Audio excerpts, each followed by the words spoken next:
नमस्कार दोस्तों, peak PCS के इस वीडियो में आप लोगों का स्वागत है। उम्मीद करते हैं सब लोग बढ़िया होंगे। तो यूपी पीसीएस मेंस सीरीज में ये अगला वीडियो होगा जिसमें हम लोग इंडियन सोसाइटी भारतीय समाज का जो है मेंस का सिलेबस कंप्लीट कर रहे थे। तो उसका ये अगला वीडियो है जिसमें हम लोग आज बात करेंगे भारतीय समाज पर भूमंडलीकरण या वैश्वीकरण का प्रभाव, है ना। तो देखेंगे कि भूमंडलीकरण का जो है प्रभाव हमारे समाज के, हमारे भारत के जो है विश्व के कौन-कौन से क्षेत्रों पर किस-किस प्रकार से पड़ता है। अगर बात करें भूमंडलीकरण या वैश्वीकरण की, तो भूमंडलीकरण भौगोलिक पुनर्विन्यास की एक प्रक्रिया है, जिसके परिणामस्वरूप सामाजिक परिवेश को अब प्रादेशिक स्थलों, प्रादेशिक दूरियों व सीमाओं के संदर्भ में परिसीमित या लिमिटेड नहीं किया जा सकता है ना? ये एक जाल के रूप में इंटरनेट की तरह पूरे विश्व में जो है फैल चुका है। अगर बात करें इसके प्रभाव की, तो इसका प्रभाव हमारे समाज हो जाए, राजनीति, अर्थव्यवस्था, पर्यावरण, संस्कृति, परंपराएँ, है ना? पर्यावरण किसी भी क्षेत्र में बकाया नहीं है, हर क्षेत्र पे जो है इसका प्रभाव पड़ा है। किस प्रकार पड़ा है जो कि हम लोग आगे देखेंगे धीरे-धीरे। अगर बात करें भारतीय संस्कृति पर वैश्वीकरण का प्रभाव, तो भारतीय संस्कृति पर इस प्रकार पड़ा है प्रभाव कि किसी भी संस्कृति पर वैश्वीकरण का प्रभाव राजनीतिक व आर्थिक मुद्दों, वस्त्रों, शैलियों, संगीत, फ़िल्म, भाषा, वहाँ का रहन-सहन, वहाँ के भोजन, है ना? इन सारी चीज़ों पे पड़ता है। अगला बात करें संस्कृति का समजातीयकरण बनाम संस्कृति का वैश्वीकरण, है ना? इसका समजातीयकरण क्या है? ये सजातीयकरण और वैश्वीकरण में अंतर। तो संस्कृति के सजातीयकरण से तात्पर्य सभी संस्कृतियों के समान हो जाने से है ना? सभी संस्कृतियों के समान हो जाने से है। मान लो सभी संस्कृतियों के समान होने का क्या, अभी तक मान लो योगा केवल इंडिया में ही होता था, पर अब योगा जो है विश्व के बहुत सारे अन्य देशों में भी हो रहा है और जल्दी ही शायद सभी देशों में फैल जाएगा। इसी प्रकार अपना जो अभिवादन है नमस्ते, ये अभी तक तो भारत में था, पर अब अन्य जगहों पर भी, है ना, नमस्ते, जैसे रूस हो गया, अमेरिका हो गया और खाड़ी के देश हो गए, वहाँ भी इसका प्रयोग किया जा रहा है। उसी प्रकार भारत में भी अन्य देशों की चीज़ों को जो है शामिल किया जा रहा है। जैसे कपड़ों की बात करें तो पैंट, शर्ट, जीन्स हो गया, है ना? कोट हो गया, तो ये सारी चीज़ें क्या हैं? ये सारी समझाती हो रही हैं, जो वहाँ पहने जा रहे थे, अब पूरे विश्व में जो है लोग पहन रहे हैं, है ना? आधिकारिक रूप से। फिर बात करें संस्कृति का समजातीकरण किस प्रकार से जो है हो रहा है। बात करें पारिवारिक संरचना पर वैश्वीकरण का क्या प्रभाव पड़ा है, तो पारिवारिक संरचना की बात करें तो ये संयुक्त परिवार से एकल परिवार में जो है टूट रहे हैं परिवार, है ना? सभी परिवार संयुक्त, पुराने समय में, प्राचीन समय में जो है पूरा परिवार एक बड़ा होता था जिसमें 80 से 100 या जो भी मतलब परिवार के हिसाब से काफ़ी लोग रह रहे थे। पर अब वही लोग जो हैं एक परिवार के सब अलग हो के एकल परिवार में जो है बढ़ते जा रहे हैं और वृद्धाश्रमों की संख्या में वृद्धि हो रही है। क्योंकि परिवार जब एकल होते चले जाएँगे तो उनके जो माता-पिता हैं, दादा-दादी हैं, उनका ख़्याल रखने में भी लोग केयर नहीं करेंगे ज़्यादा, तो फिर उनके लिए वृद्धाश्रम भी बनने लगे, है ना? फिर बात करें भोजन, भोजन में किस प्रकार प्रभाव पड़ा है? जैसे देश में मैकडॉनल्ड्स हो गया, केएफसी हो गया, है ना? रेस्टोरेंट हो गए, फ़ास्ट फूड व चीनी व्यंजन, ये सारी चीज़ें अब सम्मिलित की जाने लगी हैं। पहले वही दाल, चावल, सब्ज़ी, रोटी और जो अपना सांस्कृतिक या क्षेत्रीय व्यंजन होता था, उसका प्रयोग किया जाता था। पर अब बहुत सारे रेस्टोरेंट खुल गए हैं, है ना? केएफसीज़ हो गए हैं, फ़ास्ट फूड की शॉप्स हो गई हैं, जिस शहर में देखो उस शहर में। तो अब बाहर की चीज़ें अपने देश में या अपने देश की चीज़ें अन्य देशों में भी जा रही हैं, फिर वो खाना हो या किसी भी क्षेत्र का ले सकते हैं हम लोग। जैसे मूवियों की बात करें तो सिनेमाघरों के स्थान पर अब मल्टीप्लेक्स थिएटर आ गए हैं, है ना? पहले जहाँ पे हम लोग केवल 2D मूवी देखते थे, अब 3D देख रहे हैं। पहले जहाँ पे हम लोग MP4, 3GP में देखते थे, अब उन्हीं की जगह पे क्या देखते हैं, HD देखते हैं, है ना? डबल HD देखते हैं, 2K देखते हैं, 4K देखते हैं। तो देख सकते हैं कितना बदलाव आ रहा है। और अगर बात करें अन्य चीज़ों की, तो पहले हमारे यहाँ केवल भारत की ही मूवियाँ देखी जा रही थी और भारत में ही देखी जा रही थी। पर अभी की बात करें तो अब चलन चूरा पूरा जो है बदल चुका है। अब हम लोग हॉलीवुड की मूवी देख रहे हैं, है ना? अन्य चाइनीज़, कोरियन मूवी ड्रामास देख रहे हैं, अन्य देशों की चीज़ें देख रहे हैं जो कि अब इनको बढ़ावा मिलने के लिए हिंदी डबिंग हो रही है ना? और भारत की भी मूवियाँ पहले कहाँ, पहले भारत में ही चलती थी, अब सऊदी अरब हो गया या खाड़ी देश हो गए, फिर यूएसए हो या कोई भी देश हो, बाहर-बाहर इनका ग्लोबलाइज़ेशन हो गया है ना? वैश्वीकरण सभी जगह पे चलते हैं। अभी हाल ही में आप लोगों ने देखा भी होगा कि एफिल टावर या जो है बुर्ज खलीफा है, वहाँ भी भारत की मूवियों का जो है एडसेंस होता है वहाँ पे, है ना? तो इस प्रकार से देख सकते हैं। पूरा ग्लोबलाइजेशन हो रहा है। अन्य अगर क्षेत्रीय भाषाओं की बात करें तो शहरी क्षेत्रों में अंग्रेजी का अधिक प्रचलन हो गया है ना? अपनी मदर टंग को भूल रहे हैं लोग, भूल रहे हैं या कम कर रहे हैं, है ना? जहाँ पे देखो ज़्यादातर इंग्लिश भाषा का ही प्रयोग किया जा रहा है। अगली बात करें संस्कृति का वैश्वीकरण किस प्रकार हो रहा है। अगर भोजन की फिर से बात करें तो भोजन में जहाँ विदेशी व्यंजनों में भारतीय तड़का, है ना? अब भारतीय तड़का की बात करें तो ये अब अमेरिका में बहुत ज़्यादा चल रहा है, जो कि भारतीय व्यंजन है ना? और मैकडॉनल्ड्स का पनीर टिक्का बर्गर, ये सारी चीज़ें ये भारत की ही हैं पर अन्य देशों में चल रही हैं और अन्य देशों की भारत में आ रही हैं। सिनेमा की बात करें तो विदेशी फिल्मों का भारतीय भाषाओं में डबिंग करना, है ना? भारतीय भाषाओं में उपलब्ध होना। बात करें त्योहारों की तो अपने यहाँ पहले अपने देसी जो है त्योहार होते थे, पर अभी क्या हो रहा है, अभी वैलेंटाइंस डे हो या फ्रेंडशिप डे हो या मदर्स डे हो, है ना? ये बहुत सारे जो चीज़ें हैं या बहुत सारे त्योहार हैं, ये अपने यहाँ नहीं होते थे, पर ग्लोबलाइजेशन के चक्कर में, है ना, वैश्वीकरण के चलते हमारे यहाँ बहुत सारी चीज़ें हो रही हैं। और अगर बात करें अपने यहाँ की तो अपने यहाँ का अभिवादन नमस्कार हो गया, फिर योगा हो गया, या बात करें अमेरिका की सिलिकॉन वैली में तो वहाँ पे छठ पूजा मनाया जाता है ना? और बात करें होली की तो अपने यहाँ का फेमस होली भारत के बाहर अमेरिका में भी चलता है, थाईलैंड साइड कंबोडिया में चलता है ना? तो ये सारी चीज़ें जो हैं ग्लोबलाइजेशन के चक्कर में इधर से उधर हो रही हैं, मार्केटाइजेशन हो रहा है इनका। अगर अगली बात करें सजातीयकरण बनाम संस्कृति का भू-स्थानीयकरण मतलब ग्लोबलाइजेशन, है ना? ये बहुत सही टर्मिनोलॉजी है, ग्लोबलाइजेशन, ये पूछा भी जा सकता है। तो बात करें अगर ग्लोबलाइजेशन क्या है, तो भूमंडलीय के साथ स्थानीय का मिश्रण, है ना? अगर इसकी बात मैं एक उदाहरण के साथ समझाऊँ तो मान लो किसी बाहर के, जैसे मान लो मैकडॉनल्ड हो गया, ठीक है? वो पहले केवल मांसाहारी चीज़ें बनाता था, ठीक है? पर अब ये भारत में आ गया है, तो अब मांसाहार कम होने के चक्कर में ये जो है स्थानीय खाना बनाने लगा है। मान लो अगर बिहार में इसने अपना मैकडॉनल्ड का स्टॉल खोला, तो वहाँ पे लिट्टी-चोखा बनाएगा, ठीक है? यूपी में कहीं पे खोलेगा, तो यूपी की डिशेज़ बनाएगा और वहाँ के प्रकार का यूज़ करेगा। और अगर बात करें मतलब सिंगिंग की बात करें, गानों की बात करें, तो ये अपने वहाँ अमेरिका के गाने ना बजा के भारत के क्षेत्रीय भाषा, जैसे पंजाब में कोई स्टाइल हुआ तो वहाँ पे पंजाबी गाना बजाएँगे, अगर यूपी में हुआ तो वहाँ के क्षेत्र के बजाएँगे, और अगर बिहार में हुए तो वो मतलब स्थानीयकरण हो रहा है कि उनको पता है कि मार्केट कैसे बनानी है ना? कि बिहार में अगर बिहार की चीज़ें यूज़ करेंगे तो बिहार की उनको लगेगा कि ये हमारे साथ या हम में सम्मिलित होना चाहते हैं, है ना? उनको लगेगा, अपनापन लगेगा। तो ये एक मार्केटाइज़ेशन का फंदा हो सकता है ना? फिर बात करें ग्लोबलाइजेशन टर्मिनोलॉजी, तो ये ग्लोबल और लोकल से बना है ना? लोकल मतलब स्थानीय या क्षेत्रीय और ग्लोबल का मतलब वैश्विक, है ना? जो कि यहाँ पे भी हमने उदाहरण के माध्यम से बताया भी। फिर बात करें विदेशी कंपनियों द्वारा अपना बाजार बढ़ाने हेतु स्थानीय परंपराओं के साथ जो है व्यवहार में लाई जाने वाली रणनीतियाँ, है ना? एक्टिविटीज़, जैसे सिनेमा हो गया, संगीत हो गया, भोजन हो गया, है ना? संगीत में भांगड़ा पॉप हो गया, तो भांगड़ा पॉप यहाँ भारत के अलावा अन्य देशों में बहुत ज़्यादा सुना जा रहा है ना? फिर बात करें नवरात्रा, मैकडॉनल्ड्स, शाकाहारी भोजन, है ना? जो कि अभी हमने बताया भी। अगला बात करें महिलाओं का वैश्वीकरण पर क्या प्रभाव पड़ा है?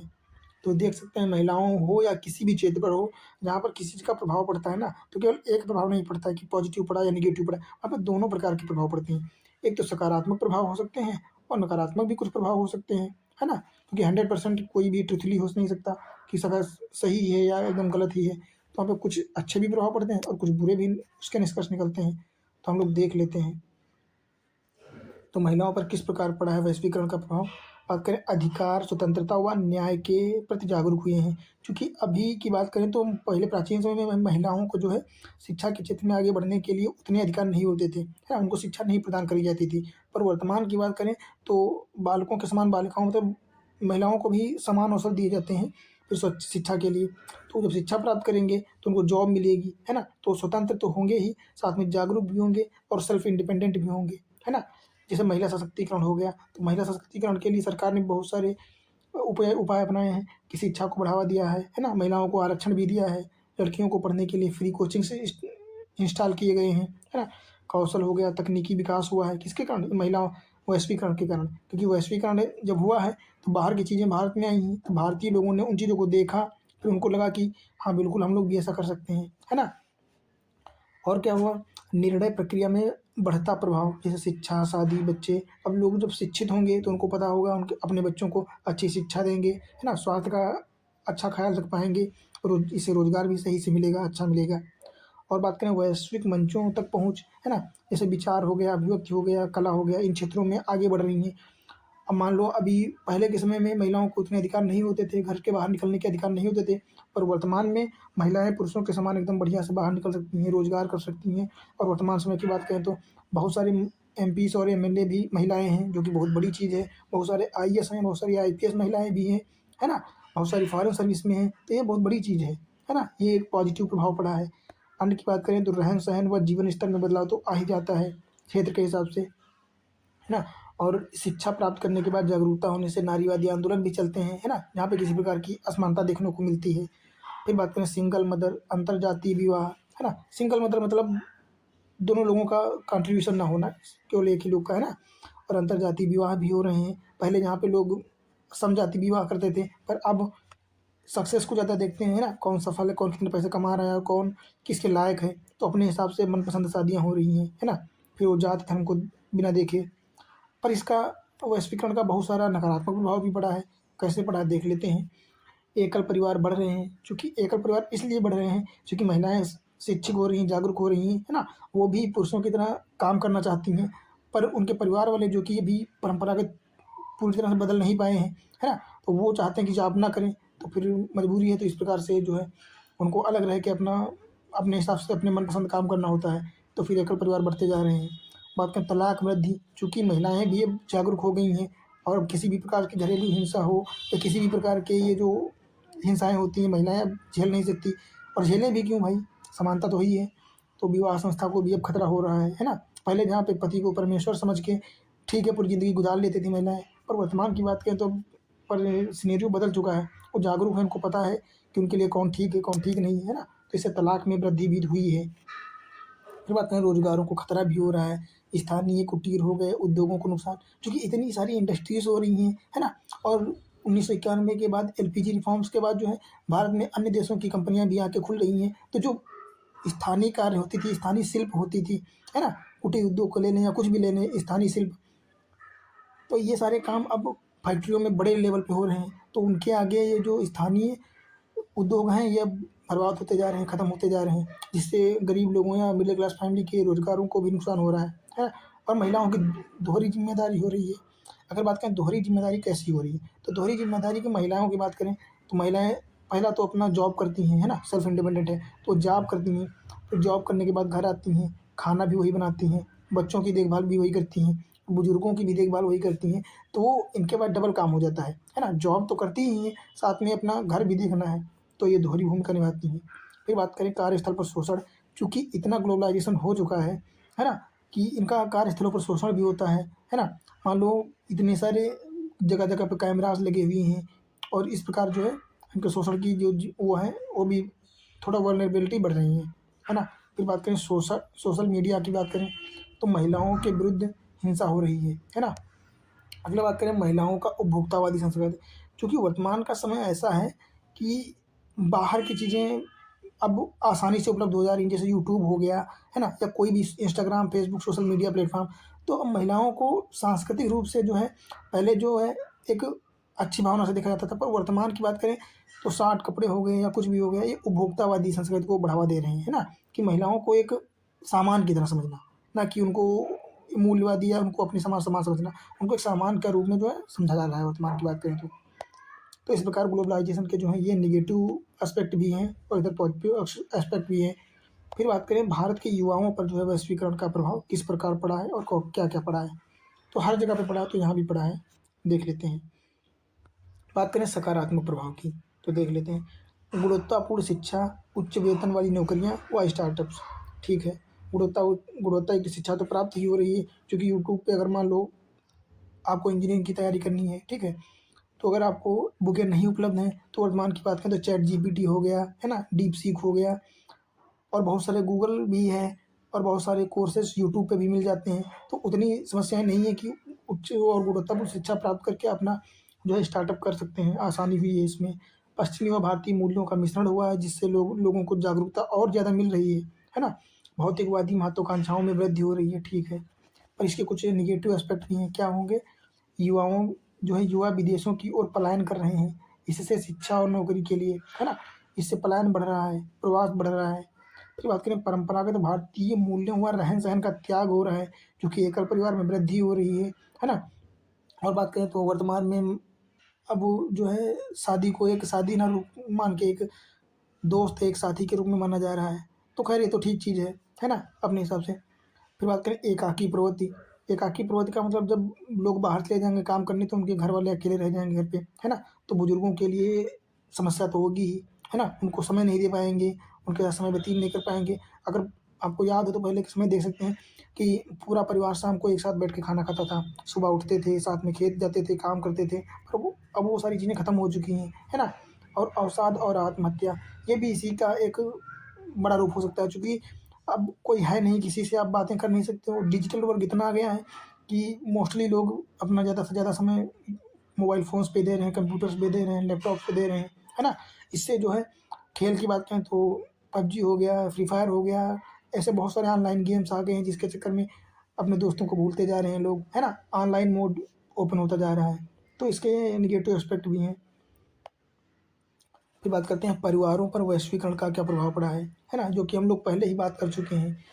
संयुक्त परिवार जो है विघटन हो रहा है, एकल परिवारों में वृद्धि होती जा रही है ना? फिर एकल अभिभावक होते जा रहे हैं जिसको सिंगल पेरेंट्स भी अभी देखा था हम लोगों ने, लिव इन रिलेशनशिप, है ना?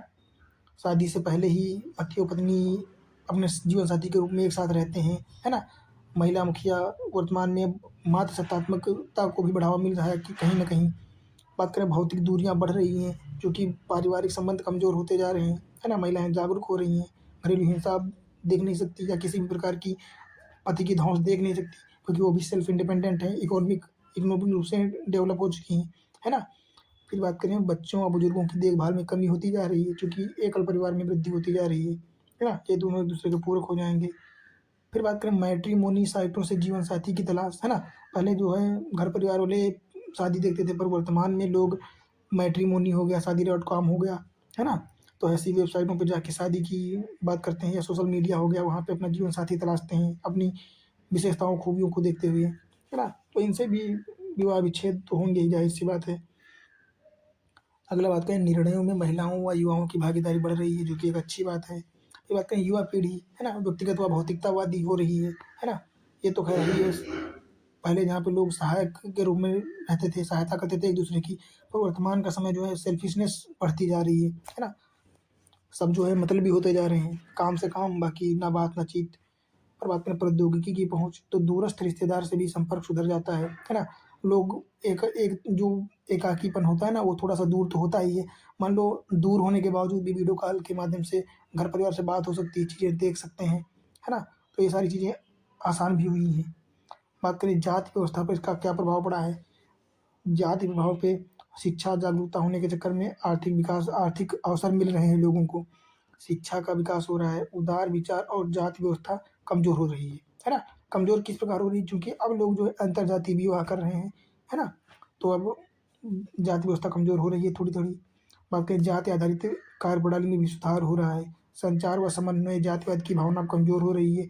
अब लोग एक तो सफलता देखते हैं, अपने आप में भाईचारा बढ़ाने की कोशिश करते हैं। अब जातिवाद उतना ज़्यादा नहीं बचा है ना? फिर शहरीकरण जो है धर्मनिरपेक्ष स्वरूप से एक ही शहर में, एक ही पास, एक ही कॉलोनी में, है ना? एक ही अपार्टमेंट में बहुत सारी जाति, धर्म के लोग रहते हैं, साथ में खाना खाते हैं, साथ में बैठते हैं। पहले क्या था? पहले वर्मा-वर्मा या जो है एससी अलग, एसटी अलग, एक-दूसरे के साथ खाना नहीं खाते थे, जाति अलग होने से। पर अब इन सभी चीज़ों से जो है निजात मिल रही है धीरे-धीरे। वैश्वीकरण का ये भी बहुत अच्छा प्रभाव पड़ा है। अगला बात करें भूमंडलीकरण का सामाजिक आर्थिक प्रभाव। तो वैश्वीकरण का सामाजिक आर्थिक प्रभाव जो है सकारात्मक प्रभाव। तो देख लेते हैं कौन-कौन से सकारात्मक प्रभाव जो हैं पड़े हैं। पहला तो उदारीकरण व निजीकरण संबंधी नीतियाँ प्रभावित हुई हैं, है ना? चूँकि 1991 के जो है एलपीजी रिफॉर्म्स आए थे, है ना?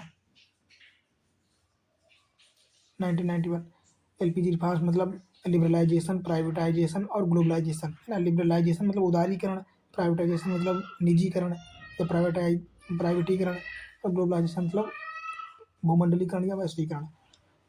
तो ये भी सही काम हुआ है। फिर बात करें प्रौद्योगिकी व नवाचारों को बढ़ावा मिला है जब ग्लोबलाइज़ेशन हुआ है ना? स्टार्टअप संस्कृति बढ़ावा मिला है। भारतीय स्टार्टअप्स भारत के अलावा अन्य देशों में भी जा रहे हैं, और अन्य देशों के भी स्टार्टअप आ रहे हैं, है ना? सरकार भी बहुत सारी सहायताएँ दे रही है।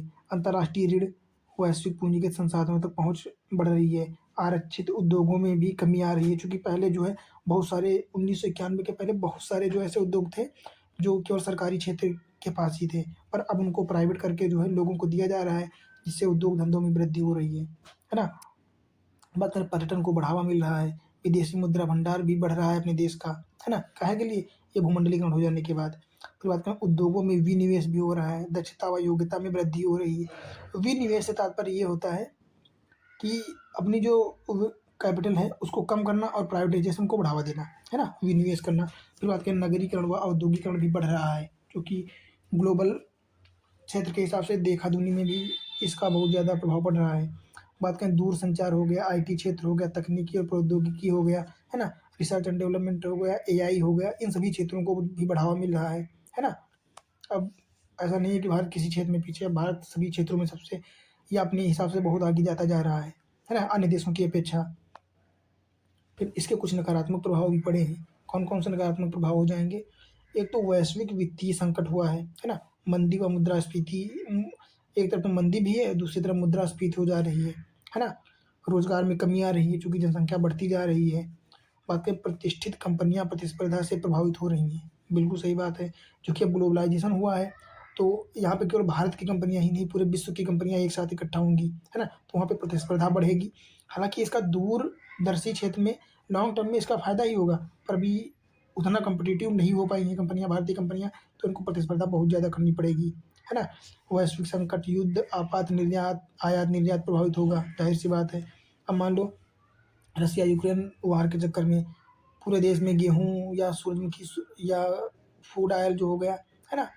इन चीज़ों में जो है कमी कमी हुई, तो इसका आयात निर्यात पर प्रभाव तो पड़ेगा ही, है ना? मान लो जहाँ पहले गेहूँ 16 रुपए के लिए मिल रहा था, तो वहीं रसिया और यूक्रेन अगर नहीं ट्रांसपोर्ट करेंगे, तो क्या हो जाएगा? यही 20 रुपए में मिलेगा या फिर 25 रुपए में मिलेगा। हो सकता है 30 रुपए किलो भी मिल जाए, तो दोगुनी हो जाएगी, मुद्रास्फीति बढ़ जाएगी। इससे पूरे विश्व का जो है सप्लाई चेन बाधित हो जाएगा, है ना? उपभोक्तावाद व भौतिकतावाद ये तो है ही है।